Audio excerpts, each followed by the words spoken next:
Esse é o nosso 55º encontro e nós estamos no capítulo 18 do Evangelho de João. E aqui nós temos um relato de João da experiência do que Jesus viveu no jardim de Getsêmani. É ímpar, é diferente dos demais evangelhos, dos evangelhos sinóticos, de Mateus, Marcos e Lucas. Porque nós vamos ver que a intenção de João o tempo todo é mostrar a divindade de Jesus. Que Jesus é supremo, é Senhor, é soberano, que tudo estava de acordo com a vontade dele. Vamos ao texto? Capítulo 18, versículo 1. João começa assim.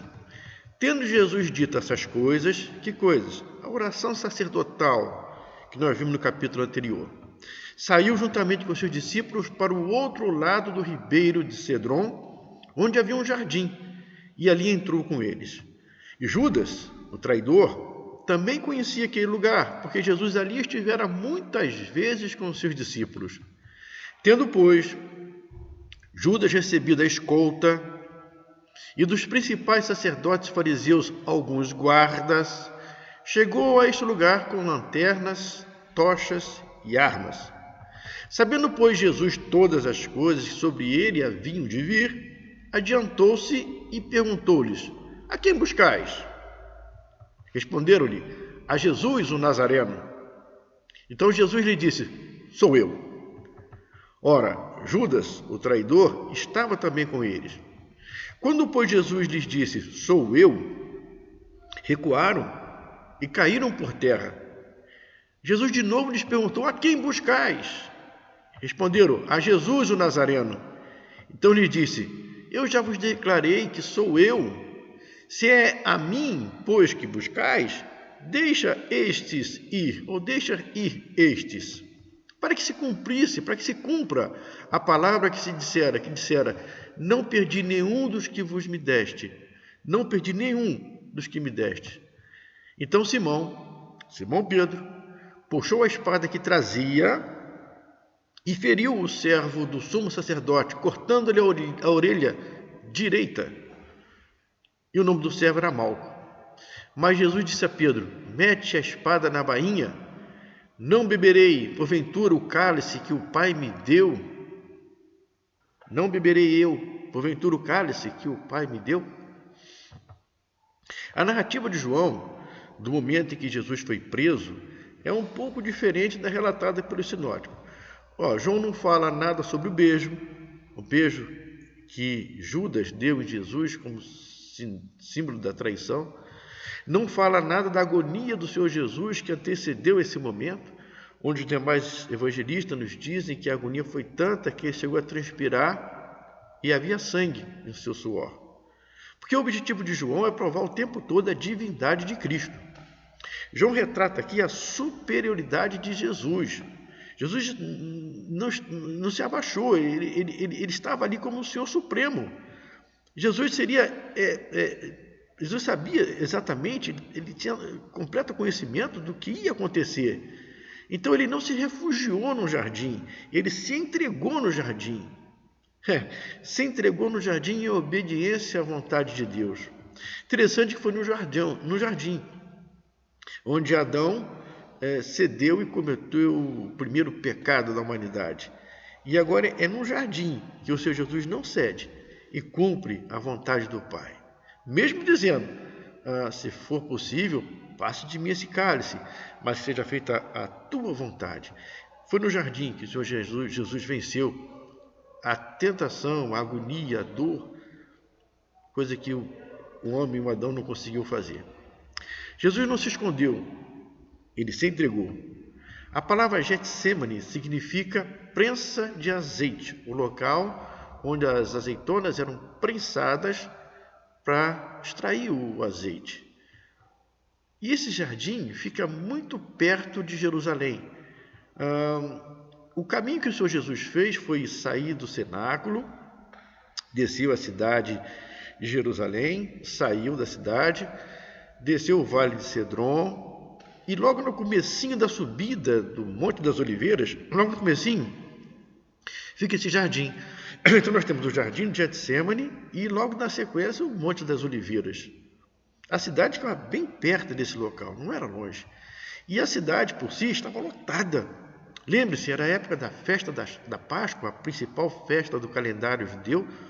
Todos os homens que pudessem deveriam vir à cidade para celebrar a Páscoa, celebrar a saída do povo hebreu do cativeiro egípcio. Então eles estavam ali com esse intuito, e era já adiantado da festa. E ao mesmo tempo que a cidade estava lotada, que a festa estava acontecendo, a multidão que veio até Jerusalém nesse momento, nessa época, vem por um motivo a mais. Eles ouviram dizer que agora havia um nazareno se dizendo o Filho de Deus. Eles haviam ouvido ou escutado a história de que esse nazareno, esse que se diz o Messias, havia ressuscitado um morto que já jazia enterrado há pelo menos 4 dias. Eles ouviram a história de que esse nazareno havia restituído a visão ao cego de nascença. Não era um cego de nascença. Eles tinham ouvido também a história de que esse nazareno havia recuperado um paralítico no tanque de Betesda sem que a água fosse agitada. Ele chegou e, sem que a água fosse agitada, ele recuperou a saúde de um paralítico que ali jazia há muito tempo. Olha só, os fariseus estavam ali também querendo prender Jesus. Do mesmo jeito que a multidão estava ali curiosa, querendo conhecer, ver esse Messias, e de repente até com algum problema, querendo a solução imediata desse problema, os fariseus estavam ali também buscando prendê-lo. Eles queriam saber onde é que Jesus estava para prender. Os romanos, por sua vez, também, eles estavam preocupados. A festa era diferente, algo diferente estava acontecendo naquela festa. Havia os rumores do Nazareno, do Filho de Deus, e fazendo sinais e prodígios sobrenaturais. O povo estava agitado e os romanos estavam ali para garantir e manter a paz. Todos queriam ver o Messias e certamente todos estavam buscando uma solução para algum problema. Os fariseus certamente já haviam acertado com os romanos a prender Jesus. Porque eles queriam fazer isso, mas não queriam fazer isso às claras, queriam fazer isso escondido, na calada da noite. Por quê? Porque a multidão podia se levantar a favor de Jesus. A cidade estava lotada. Já pensou se a multidão se levanta a favor de Jesus? Olha, os fariseus não estão me dando nada, os romanos muito menos, mas esse homem aqui pode me dar a solução do meu problema. Já pensou se a multidão se levanta a favor de Jesus? Já pensou o tamanho do problema que eles teriam que enfrentar?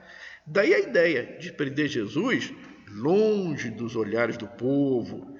Daí aceitarem prontamente a proposta de Judas de entregar Jesus na calada da noite, fora da cidade, num local que só Judas saberia onde Jesus estaria.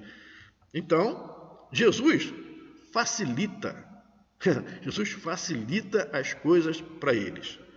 Segue para um lugar que já era bem conhecido por Judas, que o Senhor já esteve ali várias vezes, que os seus apóstolos e Judas estavam no meio. Ele não foge, ele não se esconde, ele vai para lá para se entregar. Aí Judas chega até Jesus, acompanhado de uma escolta romana e dos soldados do templo, trazendo lanternas e tochas, procurando a luz do mundo. Homens armados para prender o príncipe da paz. Na verdade, ninguém estava ciente naquele momento de quem era Jesus. Os discípulos ainda alimentavam a esperança de ver Jesus se levantando como o Messias esperado e prometido do Antigo Testamento, com poder e grande glória, na estatura do rei como Saul e Davi, e tirasse o judeu das mãos romanas. Eles alimentavam essa esperança, e até no final, até na subida de Jesus, ele ainda tinha essa esperança ainda. Os soldados do templo pensavam que iriam prender um impostor, alguém nocivo à sociedade, alguém contrário ao sinédrio. E as autoridades da época induziam as pessoas a prender. Eles tinham os argumentos dele e faziam com que os soldados fossem realmente convictos de que eles estariam fazendo um favor a Deus pelo cumprimento da ordem das autoridades do templo. Os soldados romanos estavam ali para evitar o tumulto. Eu tenho certeza que Pilatos, que na época era o governador daquela área ali, sabendo da proximidade da festa da Páscoa, sabendo da quantidade de gente que viria para Jerusalém, certamente tinha pedido reforço. Reforços estavam à sua disposição, ele deve ter pedido reforço. A cidade estava bem guardada.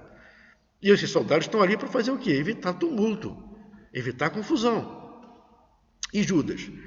Judas Iscariotes, aquele que foi chamado pelo Senhor para ser apóstolo do Senhor, que teve uma função especial, foi o tesoureiro daquele grupo, que viu os milagres e maravilhas que só o Senhor Jesus fez. Ele está ali, tomado pelo diabo, cheio de ganância, com 30 moedas de prata no bolso. Ele encontra Jesus sem maiores dificuldades. João nos informa que Jesus foi em direção à turba. A informação que João nos dá é que Jesus se levantou e foi em direção à turba. E chegando diante da turba que vinha, gritou: a quem buscais? Aí a resposta deles: a Jesus, o Nazareno. E Jesus fala: sou eu. Eles caem por terra diante da majestosa presença de Jesus. Eles caem por terra. E João está querendo mostrar aqui a soberania de Jesus, a soberania do Senhor. Eles caem impactados diante da soberania de Jesus. Olha, não são os inimigos que estão dando as cartas. Tudo estava sob o controle de Deus. Jesus não estava sendo preso, ele estava se entregando. Pedro, impulsivo, toma uma espada e corta a orelha do Malco. Aí João não nos fala nada sobre a cura da orelha. João não fala nada para a gente se curou ou não curou a orelha. Mas relata a repreensão que Jesus fez, deu, em frente ao ato de Pedro. E o Senhor Jesus fala assim: não beberei, porventura, o cálice que o Pai me deu? Eu estou aqui para fazer a vontade de Deus, e eu vou fazer a vontade de Deus. Guarda essa espada. Não todos sabiam exatamente o que estava acontecendo ali. Pedro também não sabia. Jesus cumpriu o soberano e eterno propósito de Deus na salvação de quem o reconhece como perdido. A nossa redenção chegou na obediência de Jesus. Ali tem prova de coragem, tem prova de amor e prova de obediência. O que vai acontecer com Jesus, de agora em diante, já que ele foi preso, já estava tudo escrito no Antigo Testamento que eles conheciam de cor salteado. Se eles, por exemplo, pegassem o livro de Salmos, Salmo 22, Isaías 53, eles viriam ali a mais uma manifestação do Messias. Tudo estava escrito. O Salmo 22 começa assim: Deus meu, por que me desamparastes? São as palavras que o Senhor vai dizer daqui a pouquinho lá na cruz. Todos que me veem zombam de mim, afrouxam os lábios e meneiam a cabeça.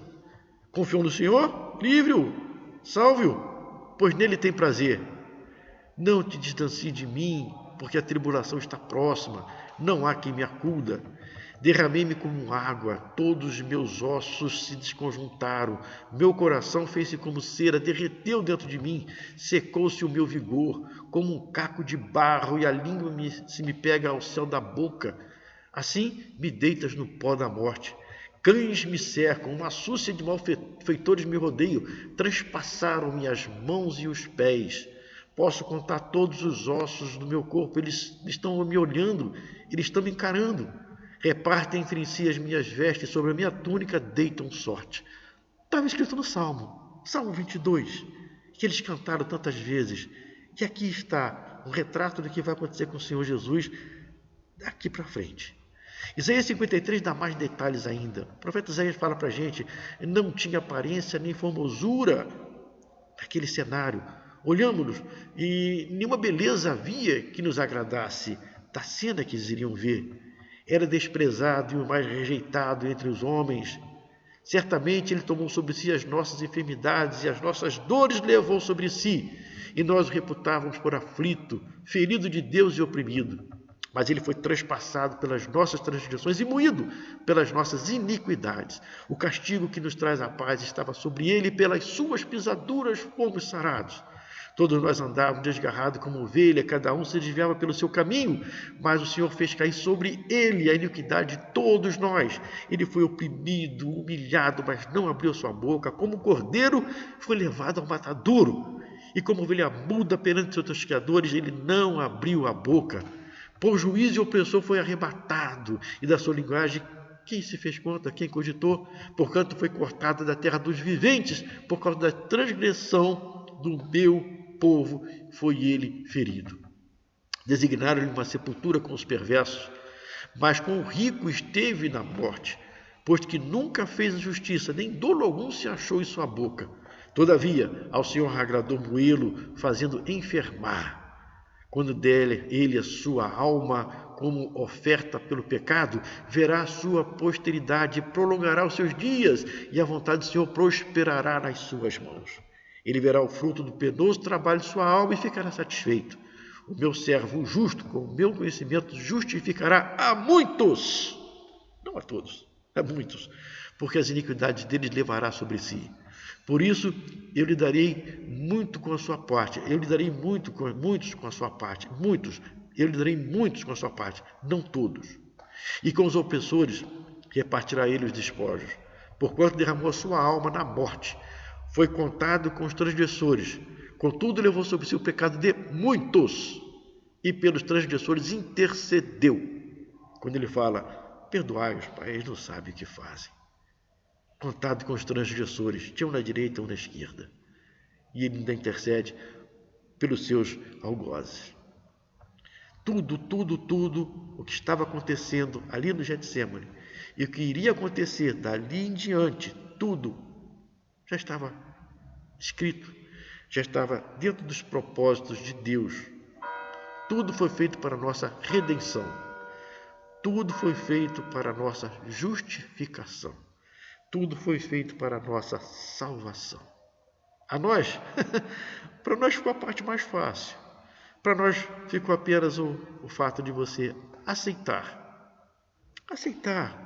a Cristo como Messias, como Salvador, aquele que pagou pelo meu, pelo seu, pelos nossos pecados, aquele que nos fez ir de volta em direção a Deus Pai, aquele que nos garante com isso vida eterna e vida abundante com Ele.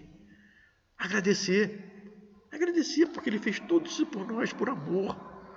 Sem que nós merecêssemos ou sem que nós pedíssemos, Ele fez por amor, simplesmente porque nos amou, ao ponto de se entregar, de se dar por nós. E fazer valer. Faça valer o sacrifício vicário de Jesus. Faça valer aquele corpo moído, pendurado no madeiro, o sangue derramado. Honre a Jesus Cristo com a sua vida, com seus lábios, com o que você tem, com o que você é, com o que você vai ser. Honre ao Senhor. Tenha coragem de se colocar como um cristão na presença de Deus, na presença dos homens e na presença dos demônios. Isso cabe a nós. E a alegria da salvação é eterna e é perfeita e é para aquele que crê. Vou parar por aqui. Em breve a gente continua, se o Senhor assim nos permitir. Fiquem todos com Deus.